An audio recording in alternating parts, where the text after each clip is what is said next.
We can resume our discussion of deconstruction. Day before yesterday, I discussed some important concepts. In fact, we have been discussing some of those important concepts in deconstruction. So if we just take stock of everything that we have done so far, we discussed the concept of trace, which is a very important concept in deconstructive theory. We also talked about the differential nature of language. We also discussed this particular point that in deconstructive theory, language is not a stable system. In other words, when structuralism talked about language as being a stable system, deconstruction attacks this idea by suggesting that language is never a stable system, but rather the very idea that language can be a stable system is fallacious. So the word which emerges in deconstructive vocabulary is unstable. That means language is an unstable system. And there we came across one very important concept, and that is the concept of difference. D I double D I double F E R A N C E difference. The word difference carries two important connotations. One is the concept of differential, where something is differed, and the other is the concept of difference. So on the one hand, you have deferral, that is postponement, and you have difference, something which differs from something else. So if there is a word, then that word, a word like cat, has number of meanings, but it also means that whatever the word cat means, it in fact takes us to a particular signifier, particular associations of that words in different minds.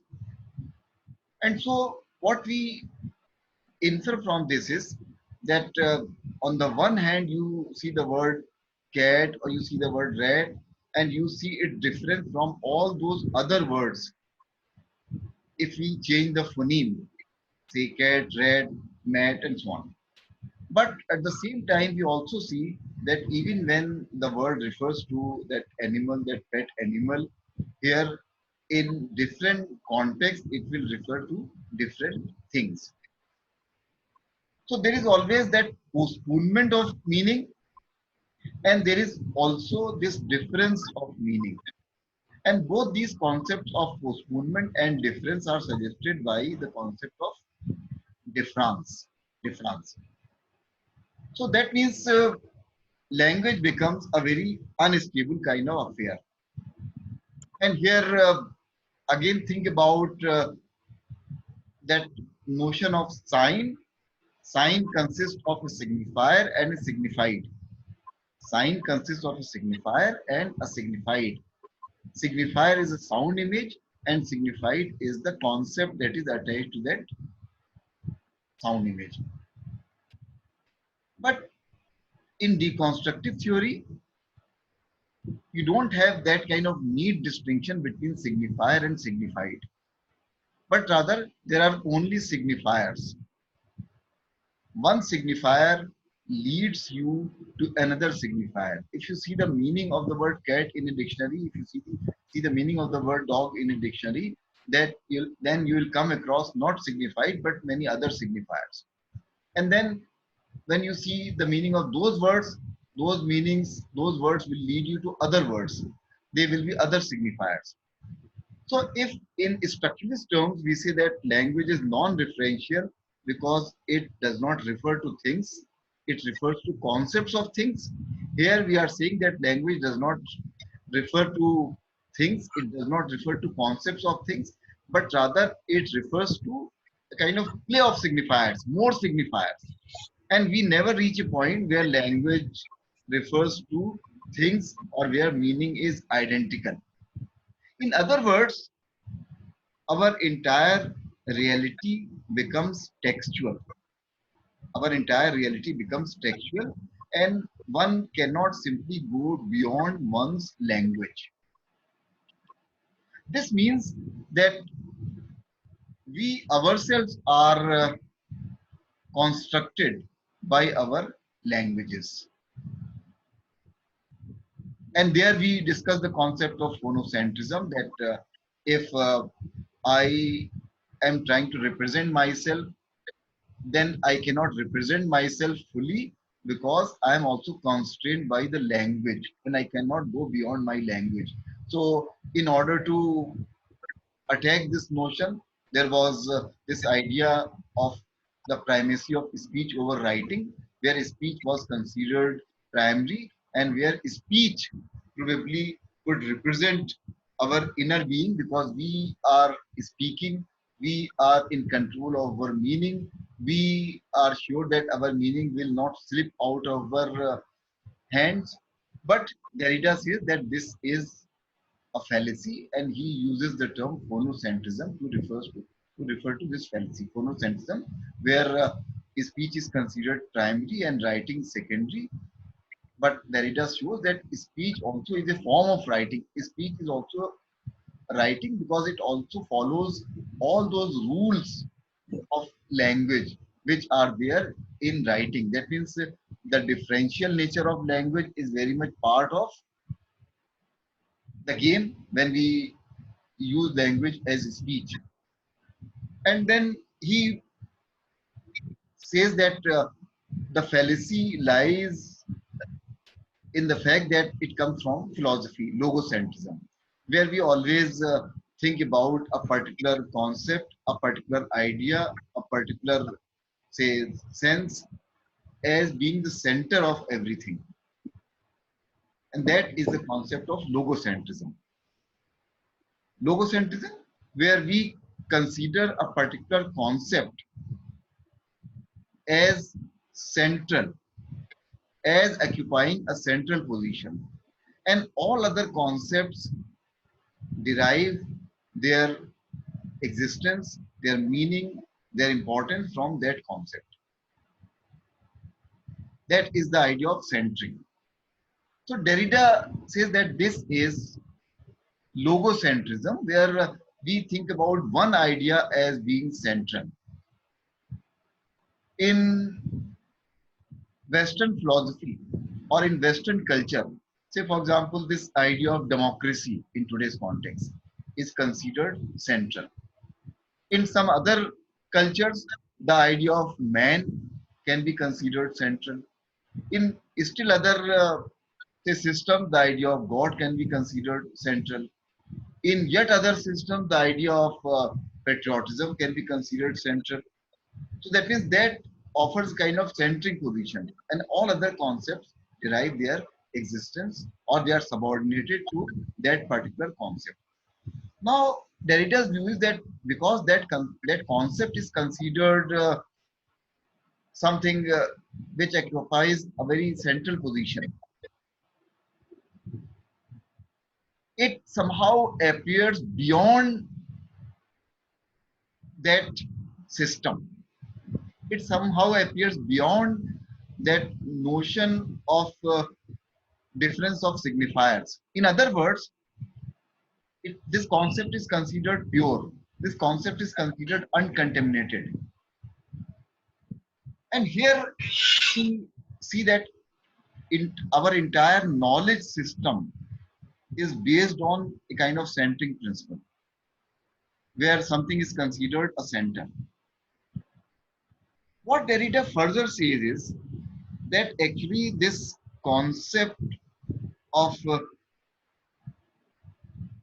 or this central concept or this concept which is considered the most important concept or this entire thing called logocentrism, it is a result of the operation of some social ideologies. That means if democracy is considered central, then it is not because it is something which cannot be questioned. It is something which is unassailable. It is something which is just beyond any question.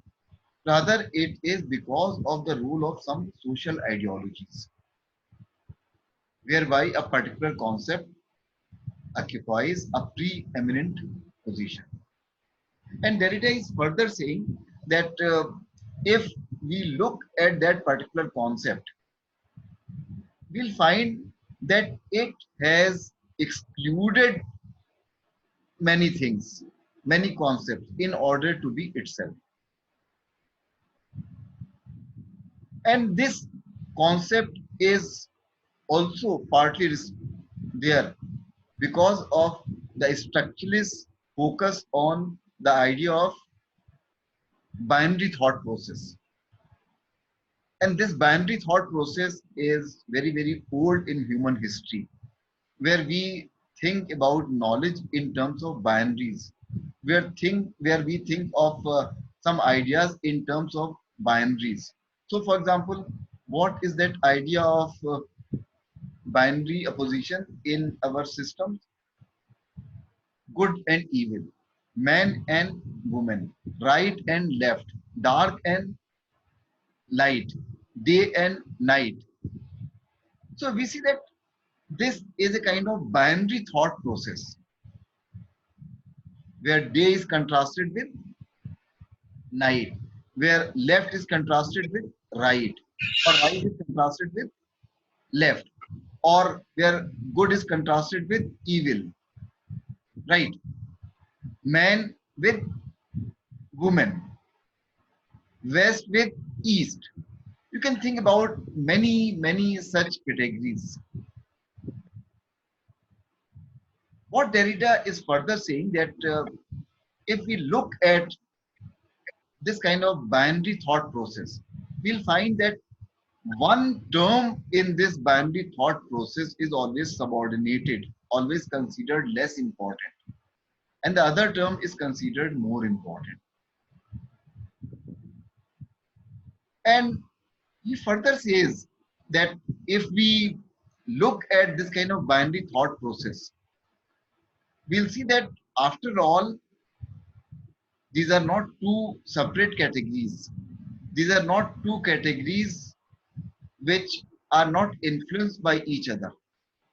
Rather, good also contains that element of evil, or right also contains that element of left, or for that matter, man also needs woman in order to be man.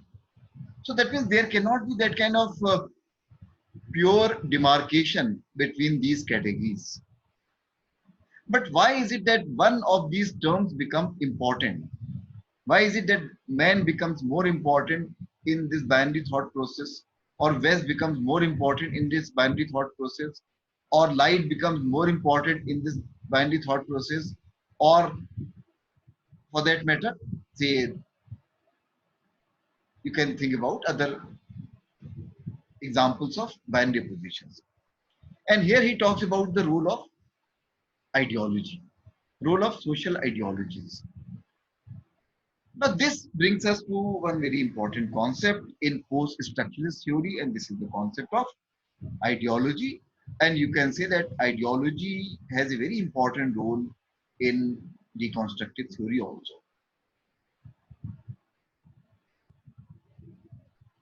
But often in deconstructive theory, the role of ideology has not been considered as important in Anglo-American criticism.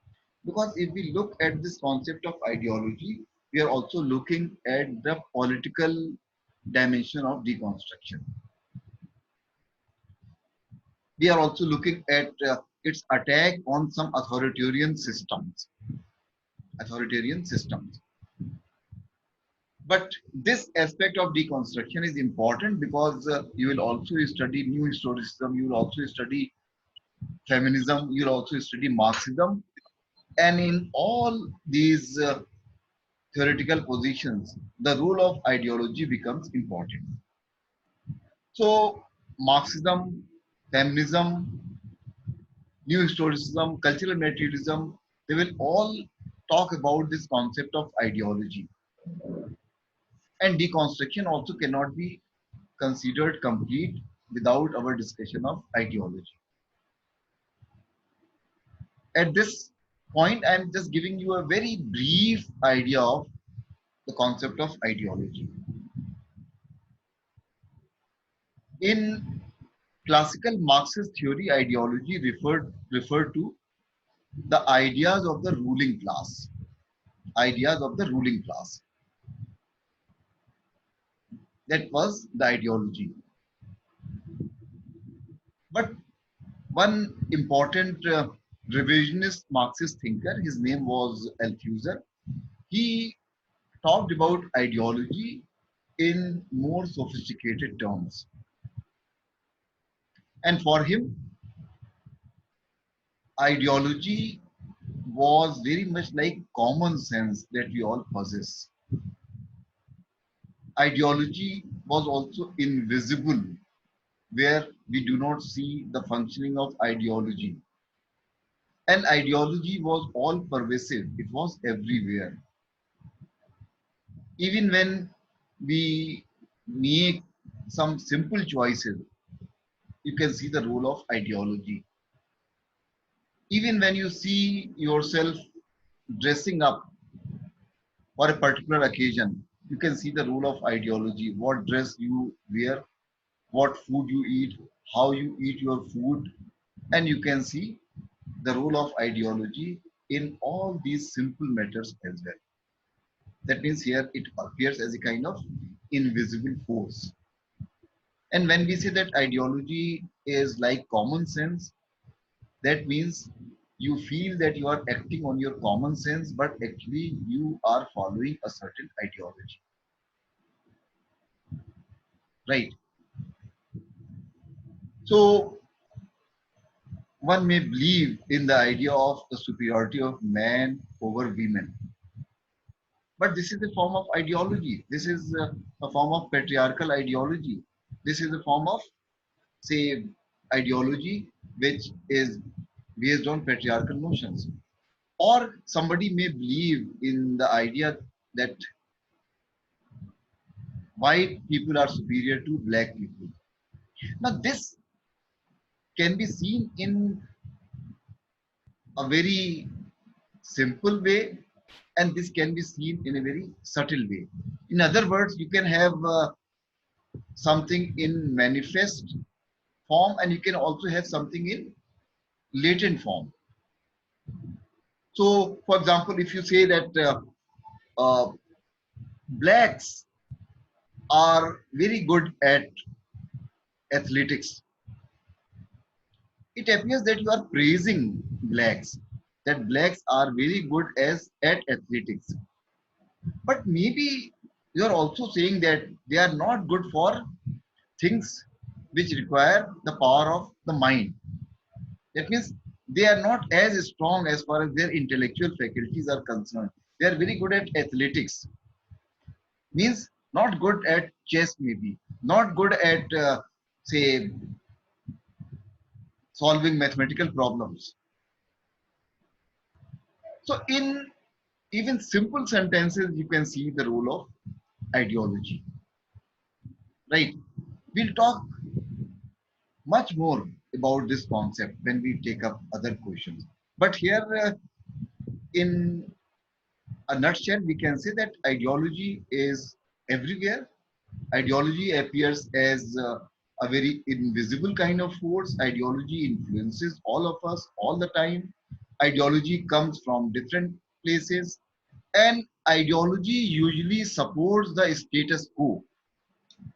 In other words, those who are powerful, ideology tries to suggest that their power is somehow a result of their hard work or their natural position. And those who are powerless, ideology suggests that their powerlessness is due to probably their own demerits or their own position somehow. Now, deconstruction asks you to raise questions. And so when we say that ideology is everywhere, we are also saying that when human beings appear to each other, or when human beings make sense of their world, and because they make sense of their world through language, and language is a force field of ideologies. All words carry ideological connotations. And in other words, we feel that we may be free from ideologies, but actually we are not free from the functioning of ideology. So what deconstruction suggests is that if we see that kind of binary thought process, if we see the functioning of logocentrism, then we can possibly try to subvert that category a bit. We can possibly deconstruct those categories. And now I'm using the word deconstruct in the sense in which deconstruction uses the word. So there is a viewpoint which appears logocentric. There is a particular film where you can see there is a kind of logocentric view. There is a particular position which appears logocentric, where it believes in privileging a certain idea which becomes unassailable, which is based on some principle which cannot be questioned. In other words, a film presents a logocentric view, or a book presents logocentric view, or if say any other text presents logocentric view, it presents certain categories and it also presents those categories by subordinating some other categories. So deconstructive method actually consists in looking at some minor details in a text and then try to see the entire functioning of logocentrism through that minor detail, and where that minor detail will somehow suggest that that text can be decentered a bit. Or in other words, deconstruction is trying to suggest that all texts contain within themselves seeds of deconstruction. Let me use, say, a metaphor. If there is a particular building, then that building is not demolished from outside, because deconstruction is not deconstruction. Deconstruction is not a word which is synonymous with the word destruction. Rather, deconstruction suggests that there is already a possibility of a text deconstructing itself. There is already a presence of something in the text which can be used to subvert all those categories in the text which the text considered unassailable. How?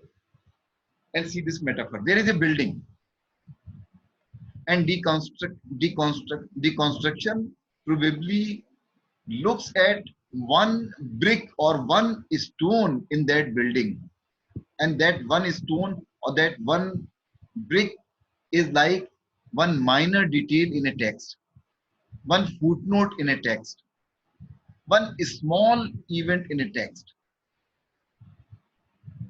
And then deconstruction will try to show that if we look at this brick and if we push that brick a bit, then that building can collapse. That building can collapse.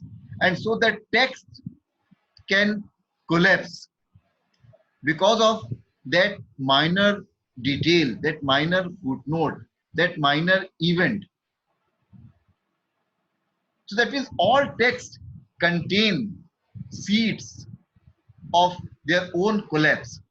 And the deconstructive critic just looks for that detail, looks for that footnote, looks for that minor thing in the text where it can be shown that the text can deconstruct itself. So this means that deconstruction is also an important method, is also an important method. And when we use this as a method, we can look at some text where those texts already contain seeds of their own collapse. Now, let us just look at this whole thing again. We discussed the concept of difference. We discussed the concept of phonocentrism. We discussed the concept of logocentrism. We discussed the concept of ideology, right? And we see that all these concepts are central to our understanding of deconstructive theory. And we can say that there is that linguistic dimension of deconstruction where we talk about language, where we talk about the concept of trace, where we talk about the concept of difference, where we talk about the postponement of meaning, where we talk about the unstable nature of language, where we talk about say language being a non-representational system because it does not refer to things, it does not refer to concepts, but rather it refers to itself, where it refers to play of signifiers, and where we can say that there is no difference between a signifier and signified. That is the linguistic dimension of deconstruction. Then there is that philosophical dimension of deconstruction where we say that we are always looking at some centers. We are always looking at some centers. And all our knowledge systems, they are based on a kind of centering principle. They are logocentric. And so man may be the center of some knowledge systems, or for that matter, West may be the center of some knowledge systems, right? Or democracy may be the center of some knowledge systems. Let's take a simple example actually, which comes from Bakhtin, who was also a very important critic of structuralism, and especially when you see that in structuralism, it was long which was considered more important, not Perron. But for Bakhtin, it was Perron which was more important because for him it was living speech which was considered important. But as against deconstructive theory, there was that view in Bakhtin that language is dialogic by nature. And a particular sign also has that element of conflict in it. That means if we look at a particular sign, if we look at a particular word, and if we look at the different meanings of that words, then you can also see that element of conflict between different meanings of that word. So think about a simple word, development. Development. So the word development can be considered very ideological also because, or think about a simple word like progress. Progress can be a very simple word, but it can be very ideological word also. So for example, development, it may suggest progress, it may suggest some kind of enlightenment, but there is also another narrative in the word development, dislodging people, removing people from their habitation, or in other words, that sense of inequality. And you see that if you think about development, development also contains another narrative, and that is the narrative of dislodgement. So for many people, the word development may hold very positive associations, but for others who have been say dislodged, who have been removed from their places, or who have been asked to say, get their money and just go anywhere they like. Development also considers, it also contains some other narratives. And so is the word progress. Say progress, if you think about the word progress in Western context, then progress, progress, progress. But if somebody does not believe in that kind of value system which supports the idea of progress, then that person must shut up, because progress is also informed by the idea of power, force. And similarly, the idea of democracy. The idea of democracy may have a very different meaning for the people of Iraq, maybe, or for the people of Afghanistan. It may have a very different meaning, the idea of democracy. So that is, any word encounters a kind of conflict. And if we think about our language, then language gives examples of this conflict. If we look at language, then we can say that language is very ideological in nature. And so deconstruction, if used in collaboration with or together with other theories like feminist theory, like Marxist theory, and you can say that deconstruction offers a very, say, rich method of interpretation. Okay, so if we sum up what we have done so far, we talked about linguistic aspect of deconstruction. We talked about this philosophical aspect of deconstruction, and there is also this political aspect of deconstruction where we can offer political readings of text. Derrida himself believed that in the Anglo-American world, this political meaning of deconstruction was not considered very important. In Anglo-American criticism, it was the linguistic nature of deconstruction which was considered more important. And that's why if you see many of those uses of this concept of deconstruction in Anglo-American criticism, it is often reduced to a kind of wordplay, where one text is deconstructed and then that other text is also deconstructed. But as far as the political dimension of deconstruction is concerned, that idea was not considered very important in Anglo-American criticism. But that idea sees a kind of revival when we see deconstruction together with feminism. And there you can see all political questions are taken out. If we see deconstruction together with Marxism, and we can see all political questions become relevant, right? So here we are.